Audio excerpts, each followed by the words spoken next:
শিবনগর গ্রামে ভূতের উপদ্রব খুব বেড়েছে।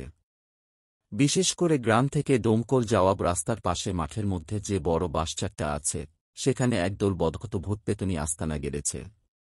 আধার রাতে একা কোনো পথচারীকে পেলে নাস্তানাবুদ করে ছাড়ছে। ছোট ছেলেমেয়ে পেলে তো তারা আরও মজা করে তাদের ঘাট মটকাচ্ছে। ভূতের ভয়ে রাতের বেলা একাকী ওপর দিয়ে হাঁটা একদম বন্ধ হয়ে গেছে। এদিকে গ্রাম থেকে ডোমকল যাওয়া আসার ওই একটিমাত্র পথ। আশপাশের মধ্যে ডোমকলে একটিমাত্র বাজার। কারো বাজার করতে গিয়ে দেরি হয়ে গেছে, তাকে বাড়ি ফিরতেই হবে। কারো বাড়িতে রাত্রিতে হঠাৎ অসুখের বাড়াবাড়ি, তাকে ডাক্তার ডাকতে যেতেই হবে। কারো স্কুলে পুরস্কার বিতরণী, তাকে বাড়ি ফিরতেই হবে। কারো যুক্তি করে বাজারে গিয়েও কি করে যেন বন্ধুর সঙ্গে ছাড়াছাড়ি, তাকেও একাকী বাড়ি ফিরতেই হবে। আর ভূতপেতনীগুলো ঠিক তখনই ওদের ধরবে। ধরার জন্য পেতনীগুলো দারুণ এক ফন্দি বের করেছে।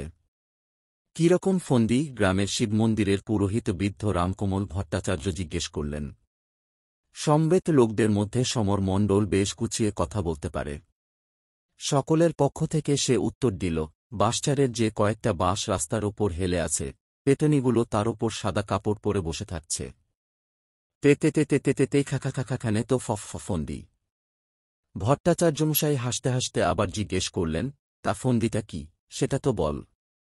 সমর রমেনকে নাড়া দিয়ে থামিয়ে দিয়ে বলল, এই রমেন, একটু থাম না বাবা, আমি বুঝিয়ে বলছি। এই কয়েকটা বাঁশ তো রাস্তার ওপর নুয়ে আছে। আছে। রাস্তা দিয়ে আসতে হলে বাঁশটা উঁচু করে তুলে নিচে দিয়ে গলে আসতে হবে, নয় নিচের দিকে চেপে ধরে ডিঙিয়ে আসতে হবে। হবে? এতে ফন্দির কি হল? নিচু হয়ে গলে আসতে গেলে পেতনীগুলো বাঁশের উপর চড়ে চেপে ধরছে। আবার বাঁশের ওপর দিয়ে ডিঙিয়ে আসতে গেলে বাঁশ সমেত চ্যাংদোলা করে তুলে ধপাস করে ফেলে দিচ্ছে। না, তাহলে তো ভারী বিপদের কথা। না হলে আর আপনার কাছে এসেছি কেন? আপনি এই ভূতগুলো তাড়ানোর একটা বিহিত ব্যবস্থা করুন। ভট্টাচার্যমশাই একটু ভেবেচিন্তে নিয়ে বললেন, প্রেতাত্মা যখন কোথাও একবার ভর করে তখন তাকে তাড়ানো ভারী শক্ত কাজ বাবা। তারপর সব শুনে যা মনে হচ্ছে, এ ব্রহ্মদৈত্য হরেন ঘোষালের বউটা অপঘাতে মরল। তা ঘোষাল শ্রাদ্ধশান্তি তো ভালোভাবে করল না, বেলগাছটা আশ্রয় করেছিল। তা ঘোষাল বেলগাছটাও কেটে ফেলল। এখন মনে হচ্ছে আশ্রয়চ্যুত হয়ে ওটা ওই বাঁশঝাড়েই আশ্রয় নিয়েছে। তা তোমরা সবাই মিলে ঘোষালকে বলে ভালোভাবে বলো, ভালোভাবে শ্রাদ্ধশান্তি করুক। তাহলেই বউটার আত্মা শান্তি পাবে, কুপ্রভাবও কেটে যাবে। সকলে মিলে হরেন ঘোষালের বাড়ি গেল। ঘোষাল তো শুনেই রেগে আগুন, ইয়ার কি মারার জায়গা পাও না? আমার বউ মরে পেতনি হয়েছে, তাও আবার বাঁশঝাড়ের আগলেতে। তাতে ক্ষান্ত হয়নি। ভট্টাচার্যের কানে কানে বলতে এসেছে, থাম, তোমাদের সবকটার চাপকে ভূত ছাড়িয়ে দিচ্ছি। ভূত ছাড়ানোর জন্য অবশ্য কেউ অপেক্ষা করেনি। পালিয়েই চাবুকের হাত থেকে বেঁচেছিল। এখন হাঁপাতে হাঁপাতে আবার রামকমল ভট্টাচার্যের কাছে গেল। ভট্টাচার্য বললেন, ঘোষালটা চিরদিনই ওরকম রকচটা, ওই জন্যই বউটার অকালে প্রাণ গেল। এখন দেশশুদ্ধ লোকের ভোগাস্তি। সেটা তো বুঝলাম, সমর বলল, কিন্তু এখন এর বিহিত কি হবে? ভট্টাচার্য কোনো ভাবান্তর হল না। তিনি গম্ভীরভাবে বললেন, আমার নির্ণয় আমি জানিয়েছি। এখন ঘোষাল যদি না করে, তোমরা করো। কথাটা সকলেরই মনে ধরল। তারা চাঁদা তুলে ভট্টাচার্যের বিধানমতো ঘোষালের বউয়ের শ্রাদ্ধ করল। ব্রাহ্মণ ভোজন করানো হল, মন্ত্র পড়া হল, যাগযজ্ঞ হল, ধূপধুনো জ্বলল। কিন্তু ভূতের উপদ্রব কমল না। পেতনীগুলোর উৎসাহ যেন আরও বেড়ে গেল। আগে শুধু আধার রাতে হতো, এখন জ্যোৎস্নারাতেও হচ্ছে। পালেদের পটলা সেদিন বাজারে পুতুল বিক্রি করতে গিয়েছিল। পুতুল বিক্রি হতে রাত হয়। ব্যাগ ভর্তি বাজার করে ফিরছিল। বাজার ভর্তি ব্যাগ নিয়ে ডিঙিয়ে তো আসতে পারে না। যেই নিচু হয়ে বাঁশের তলা দিয়ে গলে আসতে গেছে, অমনি পেতনীগুলো বাঁশের ওপর চড়ে চেপে ধরেছে। পটলা তো ভয়ে গোগো করতে করতে অজ্ঞান হয়ে গেছে। জ্ঞান ফিরলে দেখে সাদা কাপড় পরে একটা মেয়ে বাঁশঝাড়ের দিকে জঙ্গলের মধ্যে ঢুকে যাচ্ছে। রতন পাশে দাঁড়িয়ে থাকা পটলের দিকে তাকিয়ে বলল, কি রে পটলা, সত্যি কিনা বল না। একদম সত্যি, পটলা শপথ করে বলল। পেতনিটার গায়ে ধলো কাপড় ছিল। কি করা যায়? ওদিক থেকে তোতলা রমেন বলে উঠল, ও ওঝা। পাশের গ্রাম কালুপুরের। কেউ কেউ বলে, আগে নাকি ওই গ্রামটার নাম ছিল কালীপুর। ফাঁকু ওঝার কথা রমেন আগেও কয়েকবার তুলেছিল। কেউ গুরুত্ব দেয়নি। ভট্টাচার্যের বিধান ব্যর্থ হওয়ার পর গুরুত্ব না দিয়ে আর কোনো উপায় ছিল না। সমরও সায় দিল, দেখাই যাক না। রতন, তুই একবার যা। রতন গিয়ে ফাঁকু ওঝাকে ধরে নিয়ে এল। ফাঁকু ওঝা তার পেল্লাই ভুড়ি, ইয়া বড়বড় গোফতারি, মাথায় ঝাঁকড়া চুল আর কাঁধে একটা ময়লামতো ঝুলি নিয়ে এসে বাঁশঝাড়ের পাশে রাস্তার উপর বসে ঝুলির মধ্যে থেকে এটা ওটা বের করতে লাগল। বাচ্চা ছেলেমেয়েরা ঘিরে ধরে ভূত কেমন জানতে চাইছিল। ফাঁকু ওঝা বলল, ভূতপেতনি বলে কিছু নেই বাবাসকল। উনারা সব পরিহুরি। পৃথিবীতে আমাদের যেমন সৃষ্টি হয়েছে তেমনই ওদেরও সৃষ্টি হয়েছে। এই বাঁশঝাড়ে দেখছি একদল ভূতের আসর পড়েছে। তাহলে কি হবে? আমি এমন দোয়া পড়ব, সবাই পালাবে। কিন্তু আপনি চলে গেলেই তো আবার আসবে। সে গুড়ে বালি। আমি সমগ্র গায়ের সীমানা বন্ধন করে দিয়ে যাব। কেমন করে? দেখোই না। ফাঁকু ওঝা কিছু বাঁশের শুকনো পাতা এবং খড়কুটো জড়ো করে আগুন জ্বালাল। ঝুলি থেকে একটা ঝাড়ুর মতো কি যেন বের করে দোলাতে থাকল। সঙ্গে সঙ্গে চোখ বন্ধ করে বিট করতে থাকল। ঝাড়ুর মতো ওটা দোলাতে দোলাতে বাঁশঝাড়ের কাছে এসে আর এক প্রস্থ বিট করে বলল, আপদ দূর হয়েছে। রতন, সমররা খুব খুশি হয়ে ভূতের ওঝাকে বিদায় করল। কিন্তু ভূতপেতনিগুলোকে বিদায় করতে পারল না। ওগুলোর উৎসাহ যেন আরও বেড়ে গেল। সাঁঝের বেলাতেই দাপাদাপি শুরু করে দিল। সাহাদের সনাতন মহাজনের ঘর থেকে ফিরছিল। সবে সন্ধে হয়েছে। গায়ের সীমানা বন্ধ করা হয়েছে। আর সবে আধার হয়েছে। সনাতন একটু নিশ্চিন্ত মনেই আসছিল। যেই না বাঁশটা ডিন্নর জন্য পা বাড়িয়েছে, ভূতগুলো বাঁশটাকে সরাত জোরে তুলে দিয়েছে। ফচকে ফটিক রসিকতা করে বলল, বাঁশের ঝাপটায় সনাতন যখন চিৎপটান ভূতগুলো তখন দরবরান। সমর সনাতনের কাছে এগিয়ে গিয়ে জিজ্ঞেস করল, সত্যি করে বলতো, ঠিক কি হয়েছিল? আমি তো পড়ে গেছি। খুব ভয় পেয়ে চিৎকারও করে উঠেছি। দেখি একটা বর্বট শিংওয়ালা ভূত এসে আমার বুকের উপর বসেছে, সারা গায়ে হাত বুলোচ্ছে। আমি ভয়ে আবার চিৎকার করে উঠেছি। উঠে দেখি কিছু নেই। আরও ভয় পেয়ে গেছি। ভয় পাওয়ার মতোই ব্যাপার। কিন্তু উপায় কি করা যায়? পাশের গ্রামের পলক দাঁড়িয়েছিল। সে বলে উঠল, হাবু গোয়েন্দা, ডাবু গোয়েন্দাকে ডাকলে হয় না? তারা আবার কে? ভূত ধরার গোয়েন্দা। ধুস, ভূতও আবার ধরা যায় নাকি? না সমরদা। পটলডাঙ্গার রাজবাড়ির ভূত ধরার গল্প শোনোনি? সত্যি ধরেছিল কিন্তু সমরের ঠিক মনে পড়ছে না। তবে ছোড়া দুটোর খুব নাম ছড়িয়েছিল বটে।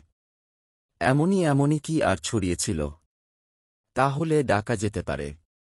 পলকের দিকে ঘুরে দাঁড়িয়ে বলল, পলক ভাই, তাহলে চলো একবার তাদের কাছেই যাই। পলক রাজি হয়ে গেল। সমরের সঙ্গে গিয়ে হাবু গোয়েন্দা, ডাবু গোয়েন্দাকে খুঁজে বের করল। হাবু আর ডাবু এলে ছেলেমেয়েরা বলল, কি করে ভূত ধরো দেখাতে হবে। হাবু জানাল, আমাদের প্রথমে তদন্ত করে দেখতে হবে। তদন্ত করে দেখতে হবে? সমর্ভ কোচকল, ভূতের আবার কি তদন্ত হবে? দেখুন না। ডাবু সপ্রতিভভাবে জবাব দিল, আমরা তো কিছু গোপনে করছি না। আমাদের কাজ একদম খুল্লা। তবে এখন কোনো প্রশ্ন করা যাবে না। ঠিক আছে। ঠিক আছে। তাহলে আমরা প্রথমে এমন কয়েকজনের সঙ্গে কথা বলতে চাই যারা ভূতের হাতে হেনস্থা হয়েছে। কেউ এখানে আছেন? অনেকেই আছে। সমর প্রথমে পালেদের পটলাকে এগিয়ে দিল। পটলার কাছে সব শোনার পর হাবু জিজ্ঞেস করল, আচ্ছা, ধুলো কাপড় পরা মেয়েটা তো জঙ্গলে ঢুকে গেল। আপনার ব্যাগ ভর্তি বাজারের কি হল? সেগুলো ছিল। সমর ভেবে পেল না ভূতের সঙ্গে বাজারের সম্পর্ক কি। কিন্তু কোনো প্রশ্ন করা যাবে না। চুপ করে দাঁড়িয়ে থাকল। পটলা মনে করার চেষ্টা করল। ভূতের হাত থেকে যে প্রাণটা বেঁচেছে তখন সেইটাই বড় কথা। বাজারের কথা কে ভেবেছে? কিন্তু না, ছিল না। পটলা ভালো করে ভেবে নিয়ে উত্তর দিল, না গোয়েন্দাবাবু, ছিল না। তাহলে ছিল না আর কেউ? সমর কিছু না বলে শাহাদের সনাতনকে এগিয়ে দিল। ডাবু তার সব কথা শুনে জিজ্ঞেস করল, শিংওয়ালা ভূতটা গায়ে হাত বুলিয়ে চলে যাওয়ার পর আপনার পকেটে টাকাগুলো ছিল? আর বলবেন না। ভূতের নাম করে আমি টাকাগুলো মেরে দিচ্ছি বলে দাদা কি অশান্তিটাই না করলেন? কি করবে বলুন? দাদা জানেন ভূতে শুধু ঘাড় মটকায়। তিনি তো জানেন না ভূতে টাকাও নেয়। কিন্তু দেখছি এখানকার ভূতপেতনিগুলো টাকা নেয়, বাজারের ব্যাগও নেয়, আবার চকোলেটও খায়। ভিড়ের মধ্যে থেকে একটা বছর দশেকের ছোট্ট মেয়ে বলে উঠল। হাবু তার কাছে এগিয়ে গিয়ে জিজ্ঞেস করল, কি করে জানলে বলে তো? দাদু আনছিল তো। ভূতগুলো কেড়ে নিয়েছে। তাই আমরা যখন ধরব তুমি খুব করে বকে দিও ভাই। জিজ্ঞাসাবাদ শেষ করে তারা বাঁশঝাড়ের কাছে গেল। নুয়েপরা বাঁশগুলোকে পরীক্ষা করে দেখল। আশেপাশের জঙ্গলে কি যেন খুঁজে বেড়াল। অবশেষে হতাশ হয়ে ফিরে সবই জানাল, না কিছু বোঝা গেল না। হতাশায় সবাই ওর মুখ চাওয়াচাওয়ি করতে লাগল। হাবু, ডাবু তাদের বিখ্যাত টর্চ নিয়ে রাত্রিবেলাতেও বাঁশঝাড়ের দিকে ঘোরাঘুরি করতে লাগল। কয়েকদিন আর কেউ ভূতের হাতে পড়েনি। তা সে তো কাছে অন্য লোক থাকলেও ভূত আসে না। হাবু, ডাবু আছে তাই আসছে না। চলে গেলেই আবার আসবে। তাহলে আর সমাধান কি হল? সত্যিই কিছু হল না। কদিন পরে এসে হাবু ডাবু জানিয়ে দিল, আমরা কিছুই বুঝতে পারছি না। আমাদের দ্বারা হবে না। সমর বলার চেষ্টা করল, হবে না বললে তো হবে না। ভাব নিয়েছ, কাজ তুলতেই হবে। পলক কাকুতি মিনতি করল, তোমরা অন্তত আরেকবার চেষ্টা করো। হাবু, ডাবু রাজি হল না। গা ছেড়ে চলে গেল। পরের রাতেই মণ্ডলদের নয়ন ভূতের হাতে নাকাল হল। তার পরের রাতে হৈ হৈ চিৎকারে প্রায় সবাই বাঁশঝাড়ের দিকে ছুটল। গিয়ে দেখে একটা শিংওয়ালা ভূতকে বাঁশের সঙ্গে হাবু দড়ি দিয়ে বাঁধছে, আর ডাবুর বা হাতের কবজি দিয়ে ফিনকি দিয়ে বক্ত ছুটছে। ডান হাত দিয়ে সেটা বন্ধ করার চেষ্টা করছে। লোকজন জড়ো হতেই হাবু বলল, এই হচ্ছে আপনাদের বাঁশঝাড়ের ভূত। সঙ্গে একটা পেতনীয় ছিল, পালিয়ে গেছে। তবে একটা যখন ধরা পড়েছে ওটাকেও পাওয়া যাবে। ডাবু গিয়ে একটানে তার মুখ থেকে মুখোশটা খুলে দিল। সবাই দেখল, বেশও ভূত আর কেউ নয়, হটপাড়ার কালুচোর। সবাই একসঙ্গে পাইকারি হাবে এমন কিলঘুষি মারতে লাগল যে কালুচোরের এখন তখন অবস্থা। সনাতনের রাগটা যেন আর সবার চেয়ে অনেক বেশি। এই ভূতুবেশী চোরের জন্যই তাকে অনেক গঞ্জনা সহ্য করতে হয়েছে। সে একই সঙ্গে হাত এবং মুখ চালাতে লাগল, বেটা চোর। চুরি করার নতুন ফন্দি বের করেছে। ভূত সেজেছে। তোমার ভূতও আমি ছাড়িয়ে দিচ্ছি। হাবু এগিয়ে বলল, দেখুন এরপর আর মারধর করলে ও সত্যিই পটল তুলবে। সেক্ষেত্রে অন্যজন কে ছিল সেটা আর জানা যাবে না। অথচ সেটা জানা দরকার। তার চেয়ে পুলিশকে খবর দিন। বেশভূত পুলিশের নাম শুনে কালু কেঁপে উঠল। তোতলা রতন বলল, ব্যাটাকে পুপু পুপু পুলিশেই দাদা দাদা দাও। সমর বাধা দিয়ে বলল, না, ওকে গায়ে নিয়ে চলো। আগে হাতের সুখ করে আচ্ছা করে পেটাব, তারপর পুলিশে দেব। সবাই সমরের কথায় সায় দিল। কোমরে দড়ি বাঁধা কালুচোরকে গায়ের দিকে টানতে টানতে নিয়ে গেল। পলক এসে হাবু, ডাবুকে ধরল। কি করে বুঝলে বলো তো যে বাঁশঝাড়ের ওগুলো আসলে ভূত নয়, মানুষ? হাবু উত্তর দিল, মানুষ না হলে বাজার, টাকা, চকোলেট আর কে নেবে? তাহলে পারব না বলে তোমরা পলালে কেন? পালাইনি তো। ডাবু বলল, আমরা শুধু পালানোবর ভান করেছিলাম, যাতে চোররা জানে যে আমরা চলে গেছি। না হলে কি এত তাড়াতাড়ি ধরা পড়ত? তা সত্যি। কিন্তু আজ কি করে ধরলে বলো তো? হ্যাঁ, ধরাটা একটু মুশকিল ছিল, হাবু জানাল, কারণ কালুরা দুজন ছিল। কিন্তু একজনের বেশি লোক থাকলে ধরছিল না। একজনে দুজনের সঙ্গে মারামারি করা যায়, কিন্তু দুজনের একজনকে আটকে রাখা যায় না। তাহলে আজ কি করে রাখলে? আমরাও দুজন ছিলাম। তোমরা যে বললে একা না থাকলে ধরে না। হ্যাঁ, ডাবু উত্তর দিল, সামনে আমি একাই ছিলাম। দেখতে না পাই এরকম দূরত্বে হাবু অপেক্ষা করছিল। ওকে খবর দিলে কি কবে? কেন? আমাদের কাছে যে ছোট ছোট ওয়্যারলেস সেট আছে তা জানো না? সেই ভূতে ধরেছে, আমিও ভূত বলে ভূতকে জড়িয়ে ধরেছি। ধরা পড়ে গেছে বুঝে পালাবার জন্য ভূতটা আমার হাতে ছুরি বসিয়ে দিয়েছে। অন্য ভূতটা ছুটে আসছিল, কিন্তু ততক্ষণে সাইকেল চড়ে হাবু পৌঁছে গেছে। হাবু এসে হাত মটকে ছুরিটা কেড়ে নিয়েছে। অন্য ভূতটা বেগতিক দেখে বেপাত্তা হয়ে গেছে। কি বুদ্ধি তোমাদের! আমাকে তোমাদের দলে নেবে? নেব? না হলে তোমাকে এরকম একটা দল করে দেব। কিন্তু তার জন্য আমাদের বেঁচে থাকতে হবে। এরকম রক্ত ঝরতে থাকলে বেশিক্ষণ বাঁচব না। পলকের খেয়াল হল, সত্যি তো, ডাবুর হাত দিয়ে এখনো রক্ত পড়ছে। সে হাসপাতালে নিয়ে যাওয়ার জন্য তার হাত ধরল।